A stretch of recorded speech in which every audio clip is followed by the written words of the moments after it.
अस्सलाम वालेकुम दोस्तों, मेरा नाम है साहिल और आप देख रहे हैं इस्लामिक नेम्स चैनल। फ्रेंड्स, आज हम बात करेंगे फ़रीदा नाम के बारे में। फ़रीदा नाम का मतलब होता है बेमिसाल यानी यूनिक। तो जिनका नाम फ़रीदा होता है उनके लिए हर महीने की 2, 11 और 20 यानी 2, 11 और 20 ये 3 डेट्स लकी और अच्छी होती हैं। अगर बात करें इनके लकी डे यानी लकी दिन की, तो लकी दिन इनके लिए सबसे बेस्ट रहेगा मंडे यानी पीर का दिन इनके लिए बहुत अच्छा दिन है। अगर बात करते हैं इनके लकी कलर की, तो लकी कलर में इनको वाइट कलर यानी सफ़ेद कलर और ग्रीन यानी हरा कलर, ये 2 कलर इनके लिए बहुत अच्छे और सूटेबल कलर हैं। अगर बात करते हैं इनके लकी स्टोन की, तो लकी स्टोन में इनको मोती यूज़ करना चाहिए। मोती यानी पर्ल स्टोन इंशाल्लाह इनके लिए बहुत अच्छा रहेगा। अगर बात करते हैं इनके लकी नंबर की, तो लकी नंबर है इनका 2 यानी 2 नंबर इनका लकी नंबर है। तो ये थी फ़रीदा नाम की शॉर्ट डिटेल। अगर ये वीडियो आपको अच्छी लगी हो तो इसको लाइक करें, शेयर करें, हमारे चैनल को सब्सक्राइब करें। यहाँ पर हम आपको आपके नाम के बारे में ऐसे ही शॉर्ट में जानकारी देते हैं।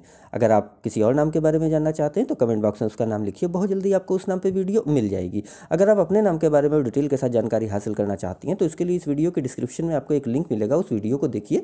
वहाँ पर आपको जानकारी मिल जाएगी कि कैसे आप अपने नाम के बारे में डिटेल के साथ जानकारी हासिल कर सकती हैं। तो जाइए उस वीडियो को चेक करिए। और आज की वीडियो में इतना ही, मिलते हैं आपसे अगली वीडियो में। जब तक के लिए अल्लाह हाफिज़।